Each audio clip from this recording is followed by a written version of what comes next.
All right, well, good morning, everybody. This is Celeste Carmichael, and I want to welcome you to the Campus County Connection webinar series.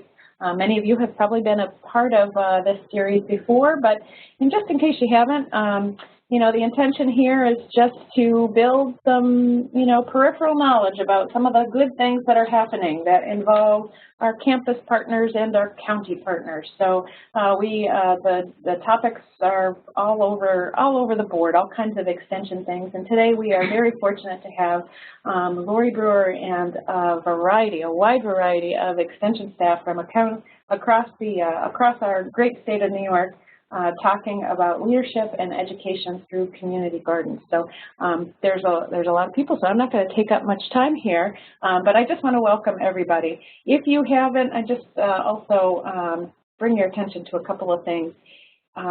If you haven't already, set your chat to all participants. There's going to be several opportunities for you to chat back and share things that you have going on within your own community, and at any time if you have questions, please do chat those in, and I'll be monitoring those and may stop Lori once in a while just to bring those questions to her attention. So thank you very much for being here.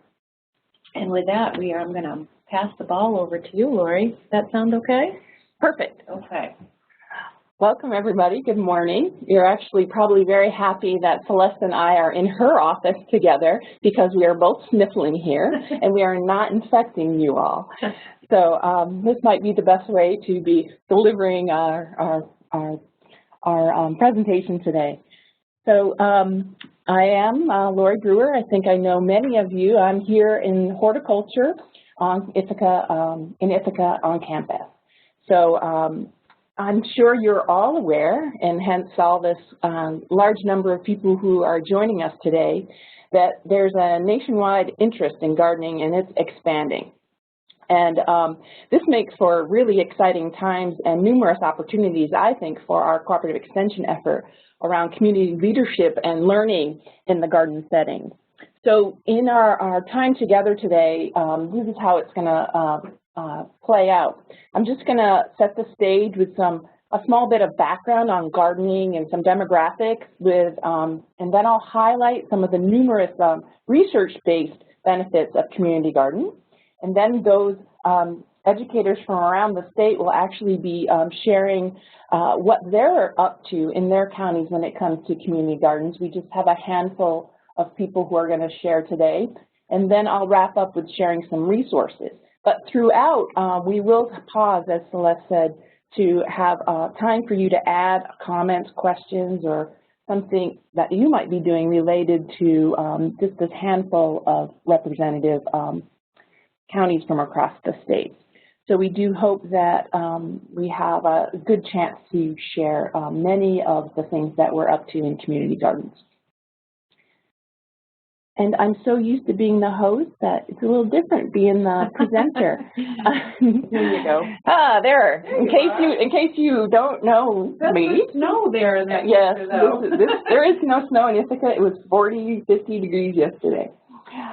But there I would like to be, and my nose is a little redder today. So we have seen that these statistics come from the National Garden Association Special Report on Table to Garden. This report was a report over a 5-year period from 2008 to 2013, and they saw the highest participation in the U.S. and then than the entire decade. Around 1 in 3 households are growing food. So that's pretty exciting. Amazing. Yeah. In fact, the total spent on food gardening increased by 21% over this time period, while spending on other lawn and garden activities, all other lawn and garden activities, decreased by 7%. So you can see that there is this nationwide interest in gardening, and it is growing. More exciting is to delve a little deeper into some of their information they gathered, that there is actually a 63% increase in millennials, those 18 to 34-year-olds, in their gardening activity. And 45% of those are men. So I think that's pretty interesting. And then 25% increase in households with children, and a 38% increase in households with incomes less than $35,000. So these stats alone might make it a very compelling reason to be extending even to expand our engagement of our communities in gardening. But then add this additional stat: 2 million more households are participating in community gardens than they were in 2008. 2 million more. So in 2008, it was something like 1 million. Now it's up to 3 million. That is a large population of individuals who are engaging in community gardens. And just to be clear, when I mention community gardens, I'm thinking of multiple individuals joining together to grow food, and they often grow a lot more than food. And also, I feel like a community garden also is open to any adult or family in the community. There are many gardens that are multiple individuals are joining together at maybe a church or a facility for older adults or a facility for other individuals. But if it's not open to the entire public, I think that that's more of a private community garden as opposed to a public community garden. So that's just the way I'm looking at it. So let me let me share just a few of the benefits of community gardens that are research-based. So we have documented research who have noted these outcomes from community gardens. They really are green space that provide for producing healthy food locally. And probably all of these sound really obvious to those of you who have been involved in gardening, and especially those involved in community gardens. And in addition to producing healthy food locally, there is research-based information that gardeners in general, their consumption of vegetables is higher than the non-gardening population. And with that, that also extends to their families and neighbors, because they're often sharing their produce with families and neighbors. So the benefit really does extend beyond the gardener. And also, when you're growing your healthy food locally, you're also possibly reducing your carbon footprint with the transportation of food being reduced. Certainly, recreation and exercise is involved in gardening, as well as positive emotional attitudes towards recreation and exercise.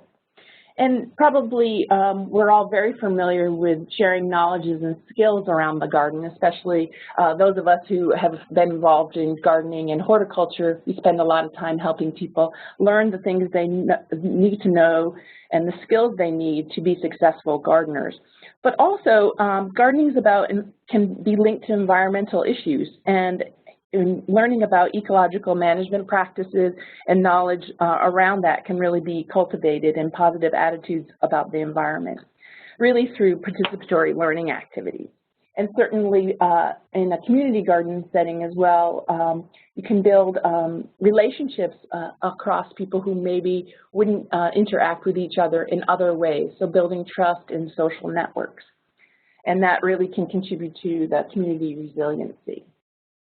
So just with that little bit of introduction, I would like you to think about, do community garden benefits match some of the outcomes your CCE program seeks? So, I mean, these are just a few of them listed, but if you thought about some of the outcomes you're looking for in your programs, does it align with some of those things that you seek? So this is a chance to chat back. If you're just tuning in, please do set your chat to all participants, and you know, take a couple minutes to share your ideas if community garden benefits match some outcomes of your extension program, and there's some examples right there.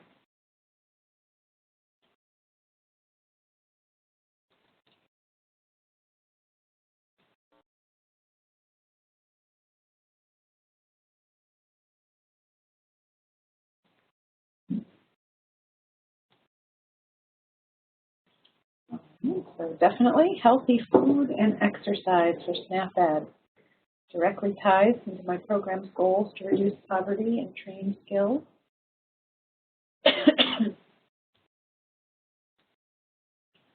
What other ideas do you have?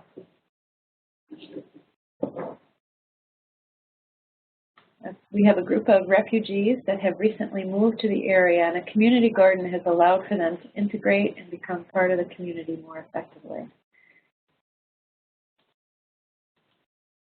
Nothing better than connecting over a project and over growing food.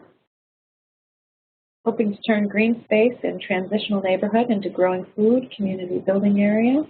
School gardens can help kids with STEM content and connection to the local habitat. They're coming in now, Lori. All right, and we just wanted to make sure you were awake.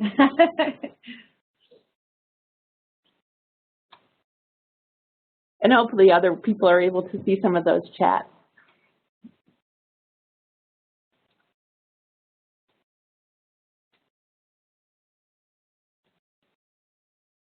Excellent. And you'll have time to keep coming in. Cross-section of ages, genders, cultures come together.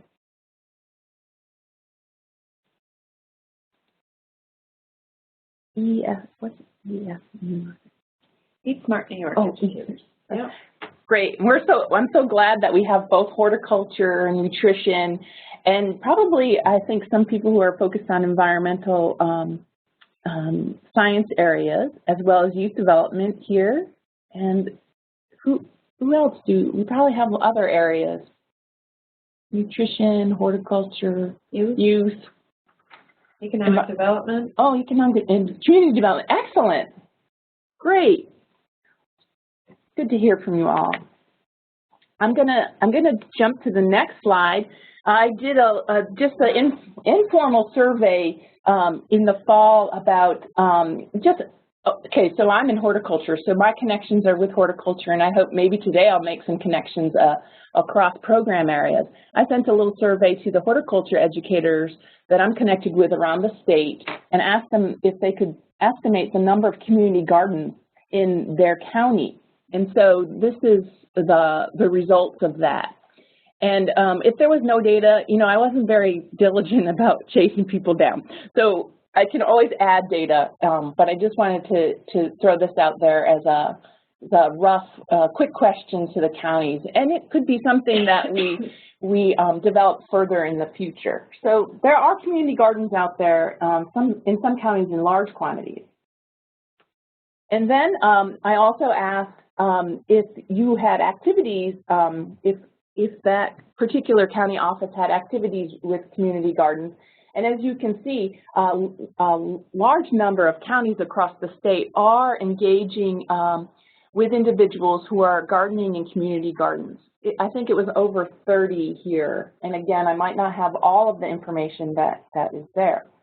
So with that, I just asked a selection of people to share a little bit about what was going on with activities in their county.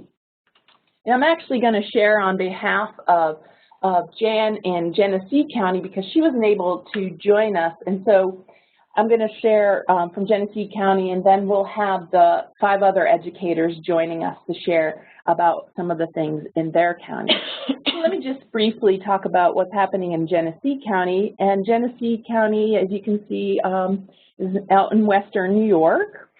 And when Jan shared what was going on in Genesee County, what intrigued me was that they actually have some Master Gardener volunteers who sit on the board of directors of this community garden, and that was an avenue through which the community garden connected with cooperative extension, the Master Gardener volunteers sitting on the board. And so it allowed for regular communication with cooperative extension through that regular group of board members meeting. And so this actually, their garden actually got started by a group of youth leadership program. And so from there, it turns out one of the youth's father was a Master Gardener volunteer, and then it expanded from there, which is probably, if you're thinking about some community gardens, usually this is how it happens. One jumps into the next. And so from the youth garden, there actually then grew out a community garden, not just targeting youth, as part of that garden. And then Master Gardener volunteers have been involved in using bulletin boards to post some information about pest management to help in the success of those gardens. Oops, not quite there yet. So, well, before you, are you? Oh yeah, no, I'm going to stay on this program. Okay, because Bev Mancuso has said, I'd like to add something about how this garden began. Oh, Bev, it's great. I'm glad there's somebody from the see, I only have a certain number of connections. Go ahead, Bev. I'm unmuting you. Oh. Barely. Try speaking up. How about now? Oh, perfect. That's better. Okay. So all I wanted to add is how the concept actually started. We have a program here called Leadership Genesee, and it came from some of our classmates. One year we had a project for the participants and said, try and come up with a community project that you can implement, and this was their concept to actually get this off the ground. And so what happened is one of the people that was in Leadership Genesee at the time actually then went through the Master Gardener program, and now he's totally committed to being involved in this going forward. So I just wanted to show that it was, you know, it's pretty much including everybody. It had Leadership Genesee, it's got Master Gardeners, it's got youth, it's got the community, so it really is a full community initiative. And we've been trying to expand it into other parts in the community, but, you know, the secret is you have to have the right volunteers actively engaged. Thank you, Bev. Yeah, thanks, Bev. And that's Jan had said the exact same thing as well, and providing a little information to me, like a dedicated group of people who are willing to lead the charge, as well as she suggested starting small and growing slowly, and having some sort of regular communication. And I think what you also point out is, like, you never quite know who you're going to run into or connect with via the community garden, and then that initial contact can really expand your ability to network with a larger group within your community. So with that, I think Sue's going to share a little bit more about Albany's, what they've been engaged in when it comes to community gardens in their county. All right. So Sue, I'm going to unmute you. Hey, everybody. Can you hear me okay? Excellent. Yep. Oh, good. Okay. What Albany County chose to do was to respond to more individual requests for community gardens. We do have a huge entity in this area, but they're pretty much self-sufficient. So as we would get requests from community centers, church groups, we went in as mentors, advisors, and sometimes educators. But each situation turned out to be very unique. So depending on what we were asked to do, we tried to respond, and it would be both myself and Master Gardeners. One of the things we discovered was, and looking at the slides, you can see it was a great opportunity to educate using the garden as the classroom. In many cases, when we did our initial education piece, we talked about spacing, we talked about companion planting, disease issues, but as the summer went on and people in the gardens actually were overplanting in this case, and problems developed from that, it turned out to be the perfect way to really bring home the concept of, unless you provide enough space for plants to develop, you're going to have crowding issues, maybe stunted growth, or you're going to invite disease problems. So we were really taking the lemons and making lemonade, so to speak. What we found most useful was that if we were consistent and maintained our contact with the different sites, we had the best success rate. And that can be a challenge because as the summer goes on, people hear about your involvements and more different groups would jump on the bandwagon. So trying to meet everybody's needs got to be quite the challenge. But we discovered if we could be consistent in visiting the gardens to try to help troubleshoot, that was beneficial. But being flexible, too. Each program had its own little set of criteria of what they were looking to accomplish. So we tried to be flexible and not just kind of see where they wanted it to go and then maybe build on that. Any questions? All right. Thanks, Sue. And maybe people will, you can continue to type in the chat, and we'll go on to the next one, and we'll also break so you could ask some questions at a later point. Don't feel like you're quite cut off yet. But let's have Linda from Essex County share a little bit now. Linda, how are you on the phone? There you go. I'm good. Can you hear me? We can. Oh, good. Excellent. So what's going on here, we do have quite a few gardens in Essex County and in various stages. So I think for us, we try to still remain as educators, the Master Gardeners, and we're trying to shy away from mentoring too closely, because then these volunteers get tapped out and, you know, they seem to always turn into the garden managers, and that really isn't the point of being a Master Gardener. They're there for the education purposes. So that being said, everything's still, every year we learn something new and we try something different. And I think for us, the biggest plus of all of this has become, I hate to use the word resistance, but initially there was a lot of resistance more so from schools, although we have one shining Master Gardener-led school garden. So it's been about 10 years I've seen it growing, and the resistance is breaking down, and now we actually even have governmental support. And the best thing is, I always call our Master Gardeners the social activists, because they're so in tune with so many other things going on in the community, and you already have touched on a lot of them: economic development and nutrition and whatnot. And that I see as our biggest, you know, even though we still have challenges and we're still learning, I still see that as like our greatest asset. I mean, they really are in touch with what's going on and what people want, and you know, it's just, you don't change things overnight. It's like I said, this has been a 10-year process for us in our little rural county, and I think our Master Gardeners do an awesome job. And that's all I have to say. Thanks, Linda. No, we're just talking on mute. Thank you. Well, I'm having technological challenges here, so I'm not sure where I'm at. So I'm on the phone and on the computer, hoping that we're having a touch of a storm, and I never know how our internet's going to survive. Well, that's working out fine. And, okay.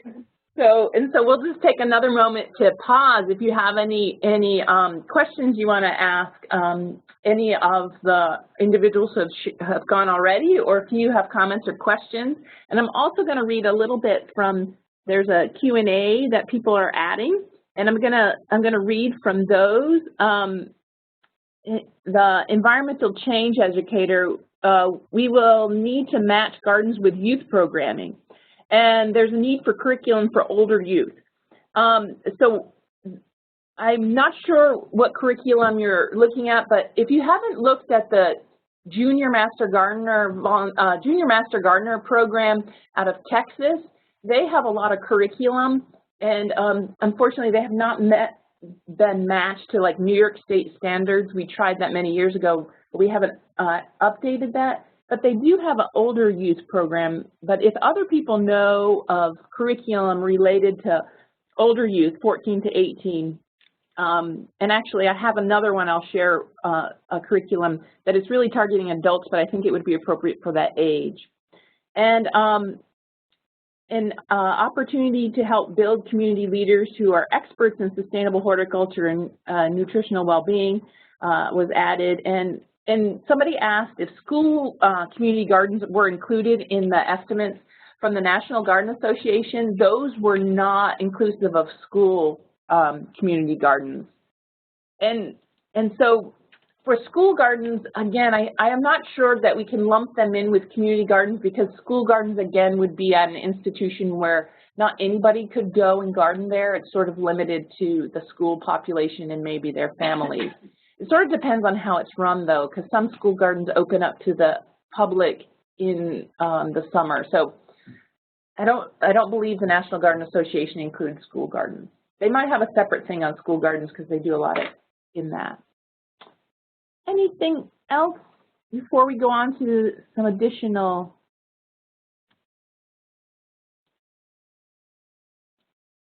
I'm just looking in the chat. What are some strategies for community gardens in schools, since most growth is during the summer? Yeah, I think that that's a whole nother conversation that maybe we can have towards the end if people want to jump in with that. Let me give a moment for the additional counties to share a little bit, and then maybe we can go back to that question, because I think that one's a pretty deep one. Oh, Jennifer, I'm going to unmute you. Okay. There you go. Perfect. Okay, so I understand that we have somewhat of a unique situation in that we have a community garden right here on our property at the extension amongst our demonstration gardens.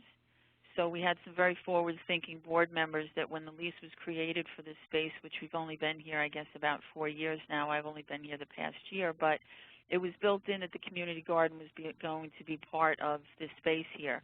So we have members from the public that come, and we have waiting lists because there is such a demand for it.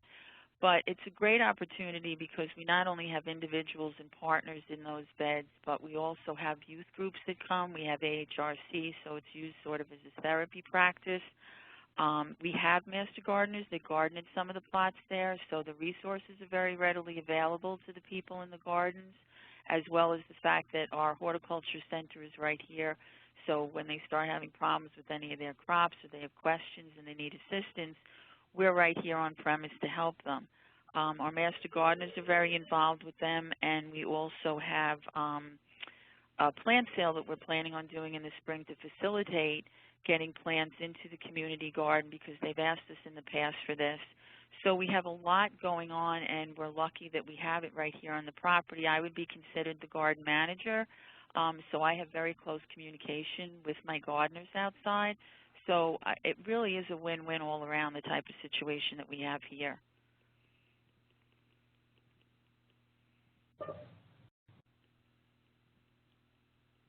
And Jennifer, and yes. Here you have 60 different plots, and here's some examples of your plots.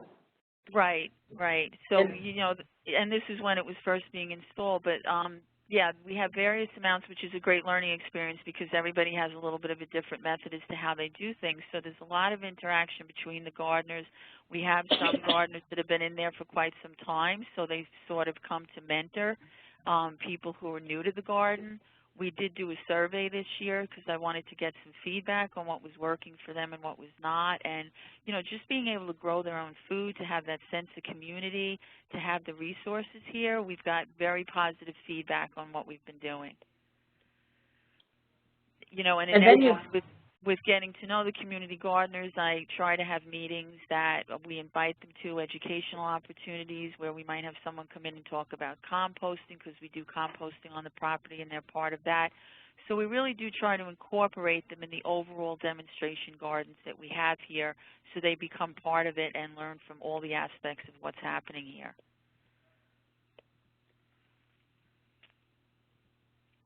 You know, and we try to have get-togethers with them. It is a social activity, too. A lot of them like to come on the weekends. They'll sit outside in their chairs. They'll talk. They'll chat. So it's really just, you know, all around. It's not just about the gardening aspect. There's so many different aspects to it. Thanks, Jennifer. You're welcome. And now, Jess from Onondaga County, you wanna? I think you're good to go. Okay, great. You can hear me okay? Yeah. Sounds good. Okay, great. So I'm the urban ag educator here at CCE Onondaga. And if you flip to the next slide, you can see we're kind of in the opposite situation. We have, this is our office building where we're located right in downtown, and we have pretty much no green space anywhere around us. There's a few concrete planters with trees, but we don't have any place to do any kind of demonstration gardens or hands-on workshops or anything like that. So if you go to the next slide, we have a really active community garden movement here, as you saw in the map that Lori showed. And we do also have an umbrella group like some of the other counties do. We have Syracuse Grows here. That's been really the anchor group for a lot of the community gardens. And we probably have over a dozen gardens within 2 miles of our office. So our relationship really has been more of a collaboration and partnership rather than bottom lining or starting gardens, because there is this other support organization for us to work with. And I think that's been really great. So we've really done a lot of, in terms of educational programming and youth programming and even little trials using community garden space. And so I just put up some photos to give a few examples. The 3 girls on the left were involved in our youth program in one of the city parks, where we did a pilot program to set up an edible children's garden. We've had a lot of positive feedback from parks on that, and they'd like us to expand. They asked us actually this year to start up in one of their drop-in community centers, and there is no garden established there. But we, because we're so well connected with the local community gardens, knew right away that there was a community garden within easy walking distance. And so we'll be expanding that program and using a community garden site for the youth programming that we'll be doing. So it's really enhanced, I think, our ability to do that sort of hands-on programming. The little photo in the upper right was a workshop we did in conjunction with a small grant we received in 2014 to do some research on wine-capped Stropharia mushrooms. We wanted to set up test plots, and Syracuse Grows has an annual meeting, so I went there and made an announcement, and by the end of the night I had 5 gardens signed up to establish test plots for me. So we did a workshop at one of the gardens, that's Steve Gabriel, who came up from Cornell, to teach all of our gardeners how to set up their test plots at their garden sites. And they went the full season, and we had a really great time eating the mushrooms in the fall when they came in. And then in the bottom corner, we have a new 4-H group that just started up last fall. None of the youth have gardens at their homes, but we did some volunteer work in the fall at a local community garden site, and the youth are going to have their own garden beds there this season that they can grow in. So I think it's just really, it's been so helpful to us in terms of getting out into the community and reaching out right in people's neighborhoods. I think the people who come to our workshops, because they don't have to come to our downtown office and find parking, really let us connect more with populations we might not have otherwise connected to. And I think it's been really important because community gardens are all about relationship building, and so much of being effective, I think, as extension educators is also about that relationship building. I think it's been really important to take advantage of the events that community gardens hold, to show up to them, even when it's not in an official capacity, just to extend those relationships. So going to the Syracuse Grows annual meeting, there's also a community garden breakfast that one of the community gardens hosts here, and I try to go there every year just to connect with people. And I think the other thing that I've just really appreciated about our work with community gardens is that in addition to using them for us to teach programming, they have been such a wonderful venue for us to learn, to observe the cultural practices that people are using, to see what people are interested in growing and what questions they have. I think it really helps us stay in touch with sort of trends, challenges that are coming up, and fine-tuning our programming and resources to be useful to people. So that's all I have to share. Thanks. And we have one more county, Donna from Ulster County, but I'm not 100% sure if Donna has sound. I think that she's here. She's hearing okay, and she. I'm on the phone. There we go. Excellent. I had a lot of trouble getting on. You have arrived. I have arrived. Well, I was involved with community gardens when we started we had 2 grants in our county. One was Healthy Kingston for Kids, which is our city that we're located in, and then we had Creating Healthy Places to Live, Work, and Play. So the Master Gardeners were on these committees, and we worked to have community gardens, first school gardens. Every single school in the city of Kingston has a garden. And then we worked with different gardens, we had different municipalities that, because it was a grant, that we were creating gardens in. So we worked with 4 different municipalities and created community gardens, and we learned a lot. There's a lot of different kinds of gardens that people consider community gardens. And because of this expertise, we got sort of a little reputation, and we had our group come to us, our local senior citizen residents come to us. And I think that's what you wanted me to talk about? I'm not sure. Yeah. Yes, go ahead. Yeah, it was an interesting project because it's a senior residence, former hotel here in the city of Kingston. And they came to us as one of our projects, and I had Master Gardeners volunteer to work with them. And because they were senior citizens and they wanted this garden, they all knew how to garden. They weren't interested in our expertise, but they wanted us to help put them in a place where they could work with the garden. More of a, I don't know how to explain it, except that the social aspect and putting together the mechanics of how a community garden works with each other. You know, the political sort of aspect of it. And the Master Gardeners had quite a challenge because everybody that was involved with the community garden, all of the seniors, they all had their own ideas about how to do it. But they persevered, and their director went out and got all sorts of wonderful donations. And they built 9 raised beds. 8 of them are chest, sort of like working height, standing height, so that the folks could be on their little scooters. And one of them is wheelchair height, and they are just beautiful. We got donations from lumber companies, and we had a wonderful garden opening, and it's a beautiful little garden. They had to fence it in, not for deer, but for the other residents, which we thought was interesting. So it was just really a nice project. We have 12 community gardens in the county of Ulster, and the Master Gardeners were involved with creating 4 of them. Working, I like what Linda said about education. That's what we do. We don't physically go out and dig and, you know, help them plant, but we help them make decisions, make good decisions.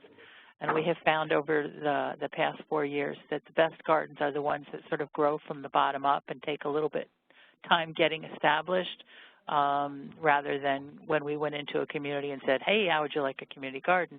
We were met with lots of obstacles rather than, you know, a bunch of people that said, hey, let's have a community garden. So that's what I got. Oh, we're good. Thank you. That was great. And I would reiterate that several people have shared that starting small and seeing how it grows, and it might not always take off in one location, but it may in another. So there might be hurdles to overcome without forcing it on to individuals or communities. So that was great. And if there are additional questions, you can raise your hand or type in the chat. But let me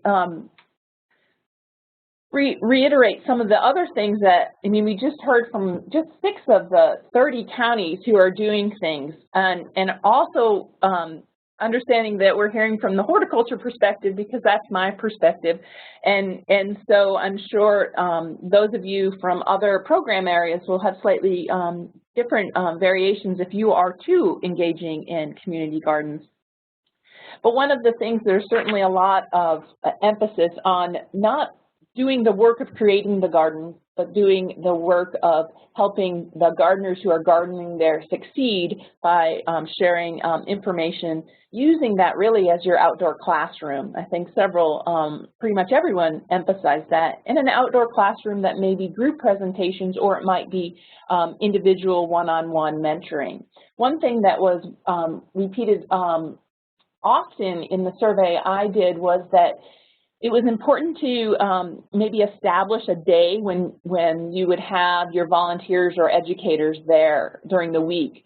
So it was hard to sort of say, we're going to have something on this day, and people maybe wouldn't turn out. But if you say every Tuesday at 3 o'clock to 5 o'clock, there'll be a garden mentor there.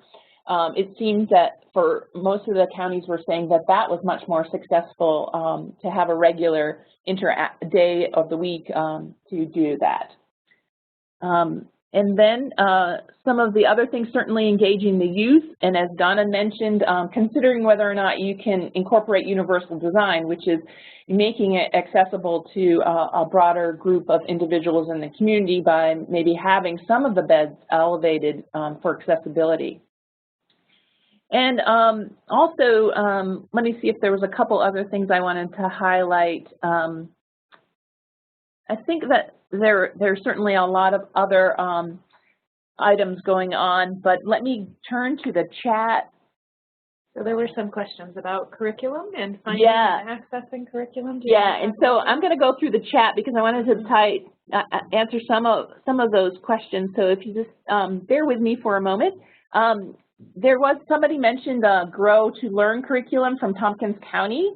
I'm not sure if that's available online, but we will investigate that. And if it is available, we'll post it on the link to this session, like we have posted some other links. And so at the tail end here, we'll go to that page just so you can see, if you haven't been there, all of the resources that Lori has shared already that are there, as well as the link to your pages.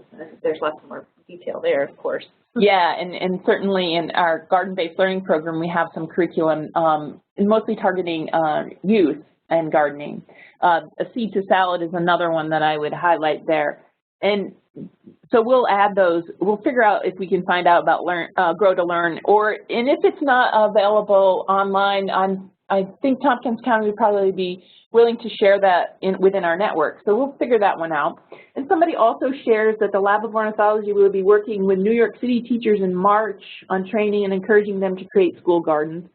Would anybody else? There you go, networking, go for it. Anybody willing to talk about urban school gardens or allow me to provide contact to these teachers? Okay, so if you're not familiar with Jonathan Russolinelli, he has done a lot of work with Cornell Waste Management Institute on urban gardens, and I think that would all be urban community gardens. All of that would be relevant. And if you want to shoot me an email, I'll help you out, Lindsay. And so any other comments that people want to share, or any other things that are going on in your community gardens that you would reiterate or reinforce at this point?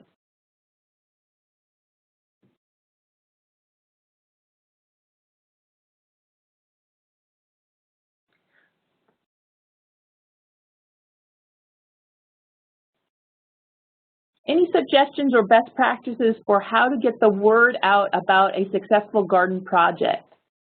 And I'll put this out to everybody, and maybe Celeste also has thoughts on. Are you saying sort of a success story or publicity? Is that what you're thinking of? So Kaylin, if that is what you're thinking about, there's a couple of things that I might suggest. So you might know that there's success stories within our system-wide reporting system, and they get tapped into regularly. So our communication staff here in Extension Administration reviews those.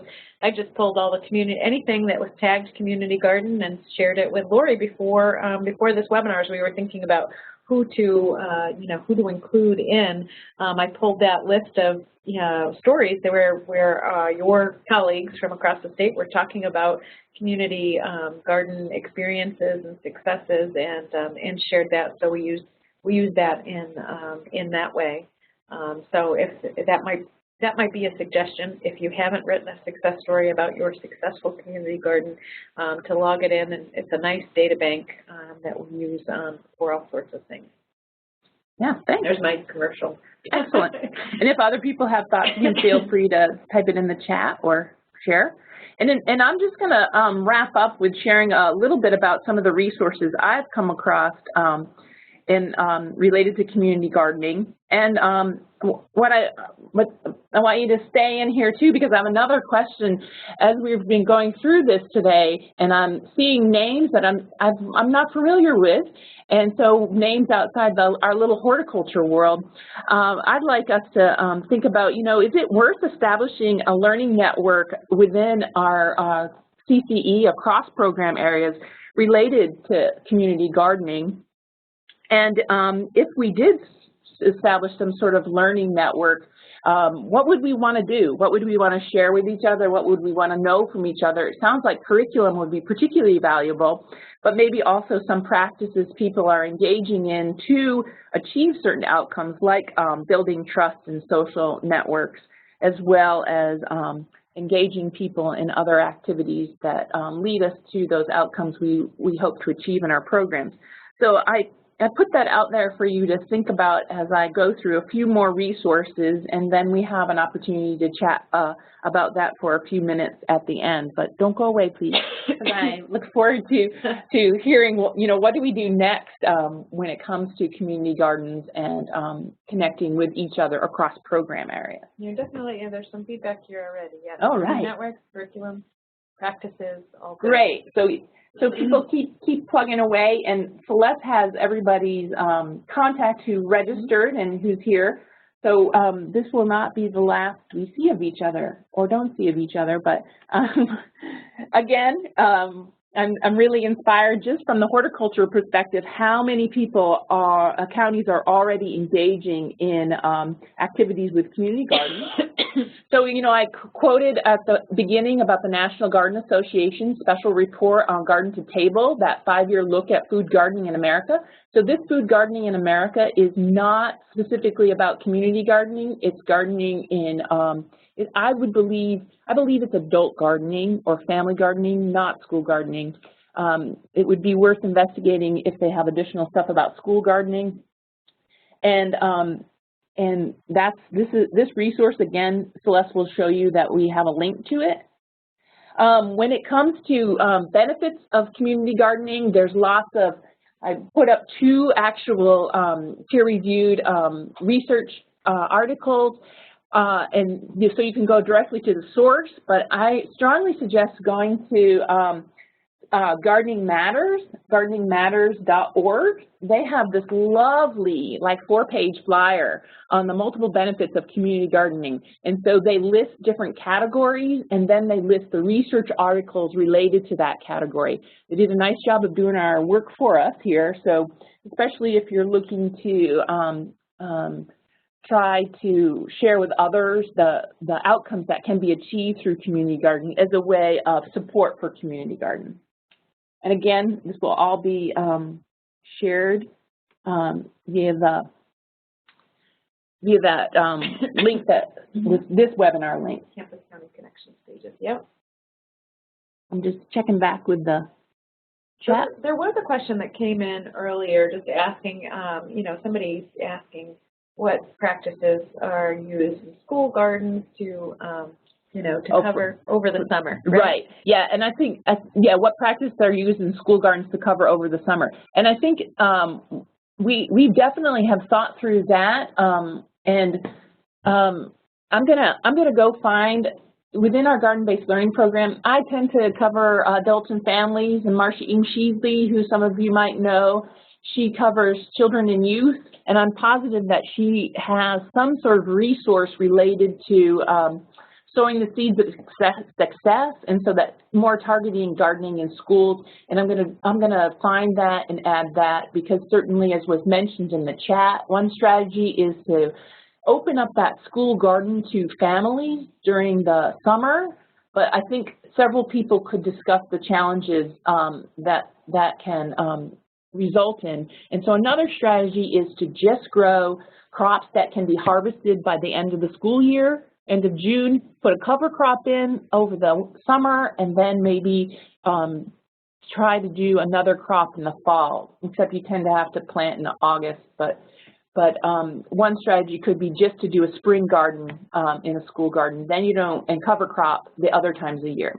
And we could go into some great details about these things, which is why I think a learning network would be quite valuable to cross over program areas. And I'm just going to highlight two curriculum or two resources, and you all are given more resources, but certainly compost always plays a role in any garden these days, and just composting the garden waste. And Tompkins County has master composters, and they have what I believe is the most easy to access resources related to composting. And they are one of those counties where you can duplicate if you're in that group of counties who have websites where you can take content from other counties. If you are in that, you probably know it. This is Tompkins County. So maybe you can just snag their composting portion of their website and use their resources on your website.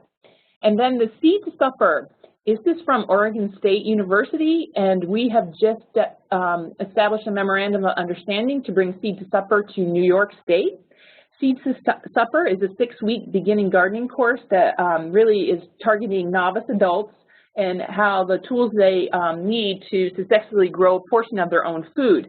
And so in Oregon, they partnered with the food bank, and that's what we're trying to do here. So those of you who mentioned that you are working with local food pantries, doing Plant a Row for Hunger, or in any way want to engage with that population, do stay in touch, and you can even send me an email directly. I can talk more about the Seed to Supper. Currently, Onondaga County and Tompkins County we're working together to sort of modify their materials to make them appropriate to New York and pilot some. But we're eager to get others across New York State to adopt this curriculum. And back to the notion of curriculum for older teens, I actually think the Seed to Supper would be very appropriate for older teens. I would guess that the reading level would be okay for that level. I think it's targeted that well. And there's a Spanish version. It's the Oregon version. I don't know if we can translate the New York version into Spanish. We'll only have slight changes. But we can talk about that some more. And so there's lots of stuff out there. Yes, and we do have access to Seed to Supper, sort of. We're still working on the development of the New York version, but it will be coming soon. So be in touch with me about that. And I know that some of you have even mentioned this, that somebody approaches you and says, "Tell me everything I need to know to start a community garden." And that is like, I get these sort of questions all the time. Tell me everything I need to know to grow strawberries. And really, I think that turning people to some resources where they can do a little bit of homework before they tap you. And so maybe part of your role in cooperative extension, is to help people get started. So you could do some coaching and mentoring. But really, I think a little bit of homework on their part will help them understand all that's involved. So I'm going to just highlight a couple of toolkits. The Garden Organizer from Vermont, and these are all available online, completely online, this one is. And then so is this University of Missouri Extension one. And really it gives a lot of details about, how to get started, how to be successful. So I think turning people who have just broad questions about starting a community garden to do a little homework is the place to start. And those of you who've done this, maybe you've found other ways of resources to turn to. And one of those is probably the American Community Garden Association, which if you have community gardens, they have a registry, and so they can register your community gardens. And maybe you can go there to see if there are community gardens in your county that you didn't know about. But they also have this curriculum, Growing Community Curriculum. So if you, again, are a community-based person, or you want to partner with your community-based people to actually help people launch community gardens, you're not doing the maintenance of building it or the extended life of the community garden, but you want to launch them in community gardens. This resource is quite good. This one you do have to buy, but I think it's, well, if you want to take a peek at it, I actually have a copy. So you can contact me. So I've already bought it. And it has some great stuff about community development and really details how you would do these workshops to get people engaged. And if you're looking for community gardens to have committed people and you already have the garden, you still might be able to draw some activities. And I really like the section on facilitating workshops. So and other resources, lots of things out there we can be sharing. And then also I want to share this Farming Concrete because it's a way to collect some data from the actual people who are gardening, and they have tools right in this toolkit, and it's available completely online. So you might want to browse that to find some resources. So again, back to that how will we collectively support and continue success of community gardens across New York State? I just feel like I've learned a lot from those of you who joined us today, and it would be great if we could find a way to continue to connect with each other so we're not all inventing the same wheel in our counties, but we also have the opportunity to share challenges and how we've overcome those challenges and different strategies we're employing. So if anybody wants to weigh in with ideas or have any other thoughts before we part, I'm glad to hear from you. All right. So Lori, can you just confirm for me that on your screen you're seeing our web page? There we go. Okay. Sometimes it's hard for me to know exactly what our end users are seeing here, but I just wanted to show you, in case you haven't seen it already, on our staff site. So I'll take you from the start. If you go to the staff site, staff.cce.cornell.edu. Again, as you probably know, if you're a staff member, you need to use VPN to get to the staff site if you are off campus or not in your office. But if you are in your office or on campus, you can get there without any, without any issues at all. Staff.cce.cornell.edu. Under the Organizational Development and Accountability Unit. So I'm going Unit, Organizational Development and Accountability. You'll see at the top, Campus Program Connections.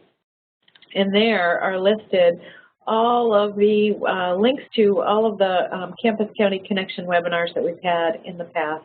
Each of them include any resources or links that have been highlighted, as well as a recorded version. So I'm going to click on today's webinar, and you'll see by probably Friday, you'll see the recorded version if you want to share that with anybody.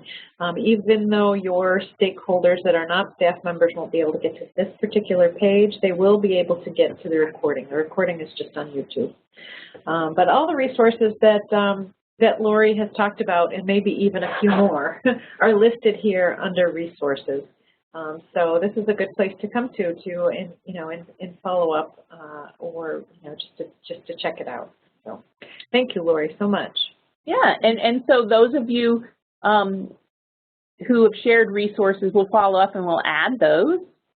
And then, as I mentioned, I really would be keen if people were interested, especially across program areas, to establish, let's say, school and community network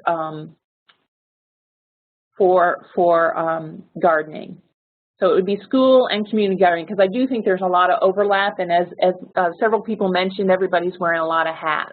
And certainly school and community gardens have a lot of overlap, very different than gardens that might be happening in residential in backyards. And yeah, so thank you all. And thank you to the people the county educators who are willing to share. We just tip of the iceberg, because there are, 25 other counties who are, at least 25 other counties who are also doing things with community gardens in their counties. So thank you to all who are willing to share today. I appreciate your help. Thank you. Thanks so much. And if you have any other follow-up questions, feel free to share them. But thanks everyone for spending your morning with us. Thank you, Lori. You're welcome. Happy day.